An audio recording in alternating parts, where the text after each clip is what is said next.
Physical शारीरिक शिक्षा के स्वास्थ्य अनुदेशक। सरकार को उनको अल्पकालिक से पूर्णकालिक बनाना चाहिए। काम उनका फुल टाइम का है और अल्पकालिक आपने बना दिया है, उसको 8,000 पेमेंट दे रहे हैं, ये बेगारी कटवाना है।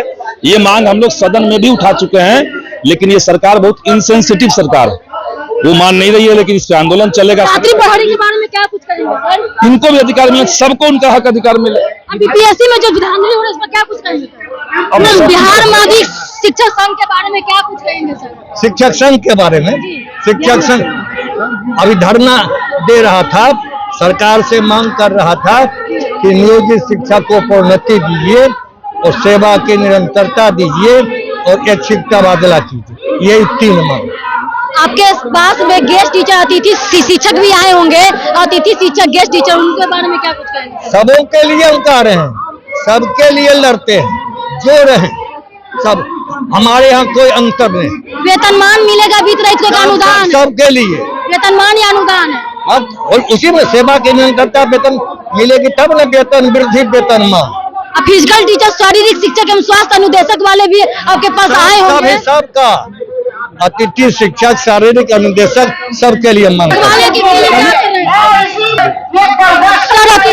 शिक्षक, गेस्ट टीचर 18 अतिथि शिक्षक के लिए क्या कर रहा है सर? गेस्ट टीचर अतिथि शिक्षक के लिए शून्यकाल में कल हमने सबसे सवाल उठाया था और शिक्षा मंत्री से भी बात हुई थी। सकारात्मक बातें हैं, इसका निदान आगे वाले दिनों में हम निकालेंगे। फिजिकल टीचर, स्वास्थ्य अनुदेशक वाले आपके पास आए होंगे, उनके लिए क्या कुछ कहेंगे? अनुदेशक वाले उनके के लिए हम लोगों ने शिक्षा मंत्री को लिखकर आवेदन दिया था और बहुत जल्द उस तरफ कोई ना कोई निर्णय लेंगे। मुझे विश्वास है कि शिक्षा मंत्री जी के पास जो हम लोगों ने आवेदन दिया था वो सकारात्मक तरीके से उन्होंने लिया और उसमें सार्थक प्रयास किया जा रहा है। बहुत जल्द कोई ना कोई निर्णय आ जाए। वेतनमान या अनुदान? वेतनमान निश्चित रूप से। बीपीएससी टीआरई को सप्लीमेंट्री रिजल्ट नहीं का धांधली हो रहा है। आदमी जहाँ काम होता है वहाँ कुछ गड़बड़ी होती है, उसमें सुधार किया जाएगा। उम्र सीमा में छूट चाहते हो, ओवरेज वाले उम्र सीमा में छूट चाहते हैं, उसके लिए हमने प्रयास करना है। ये जो चाहे तो बिना पाँव भी चल सकता है, दिल में कुछ करके दिखाने की तमन्ना है अगर, तो मोम की तरह से फौलाद भी कर सकता है। आपका इंसाफ, आपकी लड़ाई हमें लगता है कि आने वाले मुस्तकबिल करीब में, आने वाले कल में यह सार्थक सिद्ध होगा। हम संजीव बाबू और संजय सिंह के नेतृत्व में हम लोग लड़ाई लड़ते हैं, वो लोग हम लोगों के गार्जियन हैं, उनके साए में हम सियासत की प्यास को बुझाते हैं। लेकिन मुझे यकीन है कि जो सूरज डूब गया था वो सूरज निकलने वाला है। खामोशी से मुसीबत और भी संगीन होती है जब ऐदिल प्रेशर जरा तस्कीन होती है। इत्मीनान से रहिए, मुझे लगता है कि जो व्यवस्था बनाया गया है सदन के अंदर और सदन में जिस तरह से सरकार को घेरा है, सरकार बात होगी और बहुत जल्द बात होगी, लेकिन आपका संघर्ष जारी रहना चाहिए, आपका इनकलाबी तहरीक जारी रहना चाहिए।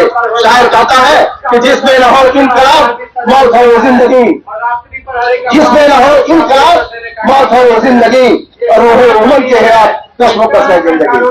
दोस्तों बहुत दिन हो चुका, आपके बच्चे रोड पर घूमते रहे, आप अपने वेतन के लिए दर दर ठोकर खाते रहे, लेकिन मुझे लगता है कि जुल्म तो जुल्म है, बढ़ता है तो मिट जाता है। जुल्म तो जुल्म है, बढ़ता है तो मिट जाता है। खून तो खून है, पकता है तो जम जाता है।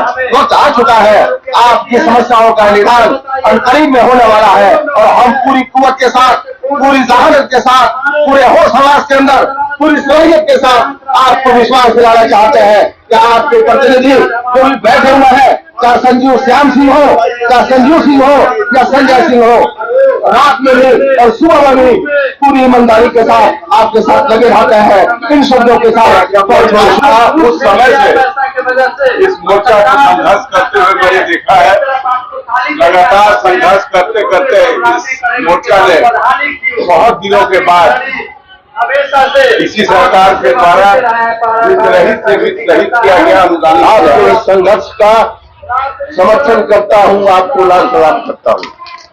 साथियों, बड़े विस्तार से सदन में या सदन के बाहर सरकार के साथ बैठकर चाहे मुख्यमंत्री हो, शिक्षा मंत्री हो,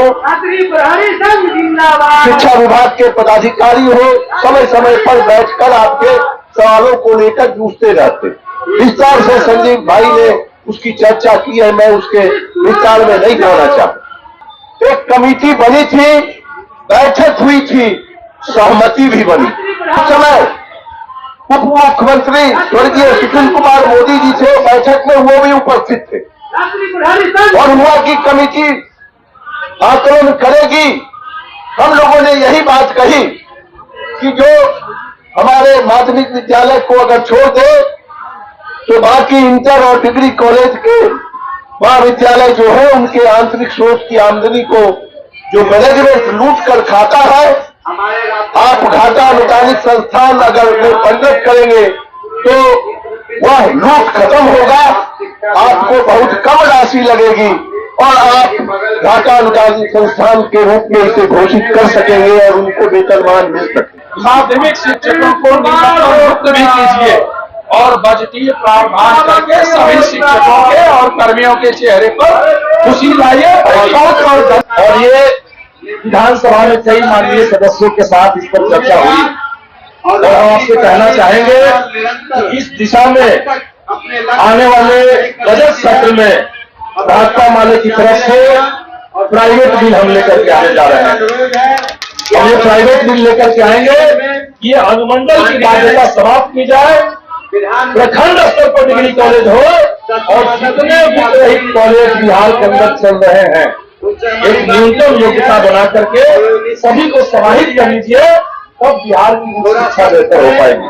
लेकिन आज तक पूर्णतया आगे नहीं बढ़ चुके हैं, चाहे वो संबद्धता के नाम पर हो, चाहे वह जांच के नाम पर हो। वर्ष पर वर्ष बकाये अनुदान की गिनती बढ़ती जा रही। आप लोगों ने देखा होगा परसों अभी पता चला, कमल भाई भी आए हुए थे और भी आए हुए थे, बताए होंगे सारे बात। परसों भी इस संबंध में गैर सरकारी संकल्प भाई नवल जी के द्वारा, भाई प्रोफेसर संजय जी के द्वारा दिया गया 2 बजे से विधानसभा और संकल्प में किन्हीं को बोलने की आजादी नहीं रहती है। दूसरे सदस्यों जिनका संकल्प रहता है वही सिर्फ बोलते हैं, लेकिन हम लोगों ने अपनी कूटनीति से इस मामले को आपके संघ के पदाधिकारी सभी जान रहे हैं। संभवतः आज के दिन में आप भी मीडिया के सहारे जान गए होंगे कि माननीय सभापति महोदय के कक्ष में विभागीय मंत्री, शिक्षा विभाग के मंत्री और पदाधिकारीगण, चाहे वो उच्च शिक्षा के हों या माध्यमिक शिक्षा के हों, और बिहार विद्यालय परीक्षा समिति के अध्यक्ष भी थे बैठे और विस्तार से बातें हुई। अगर आप एक नियत वेतन ही तय कर कि महीने महीने पैसे मिले और उन्होंने भरोसा दिया है, उस भरोसे पर विश्वास नहीं है अभी पूर्णतः, मैं ये भी कह रहा हूं। लेकिन इसी तरह कोई भी कार्य होता है, अगर कहीं भी दबाव बनता है तो दबाव बनाने की कूटनीति और राजनीति यही है, यही सब दिन होता आया है। आपने देखा होगा जो कुछ भी हुआ है वो विधान परिषद में जो बहस होती है, आपके पक्ष की जो बहस होती है और विभागीय संवेदनहीनता की जो बहस होती है, उसी में कहीं न कहीं वो लोग फंसते हैं और करते हैं। लेकिन बात यह है जब कोई भी सरकार जिसके सामने उनकी परीक्षा हो, 2025 में सरकार की परीक्षा है, आपकी परीक्षा नहीं है, छात्र छात्राओं की परीक्षा नहीं है, सरकार की परीक्षा 2005 को हम लोग करेंगे। नवल जी ने अभी कल ही वेतनमान के लिए सदन में बड़ी मजबूती से इसको रखा और अन्य जो विधान पार्षद थे आदरणीय आपकी भाषा आपके पक्ष में बोलने के लिए मंत्री मित्रों, जब आपको जरूरत होगी हम आपके साथ हैं और हम लोग मिलके आपकी जो मांगे हैं हमें भी आशा है, जैसा ही बता रहे, अगर हम संघर्ष में पूरी एकजुटता हमने दिखाई तो हमारी मांगे पूरी होगी। या मुख्यमंत्री अधिकारी बात न माने, आप मंत्री को समझाएंगे। बनाया जवाब है कि मौजूदा सरकार केवल वहीं पे डिग्री कॉलेज खोलेगी जिस अनुमंडल में कोई डिग्री कर दीजिए, तब हर ब्लॉक में आप सभी लोगों को आश्वस्त करता हूँ इसके लिए क्या करना होगा, लेकिन वर्तमान सरकार ने काम किया है और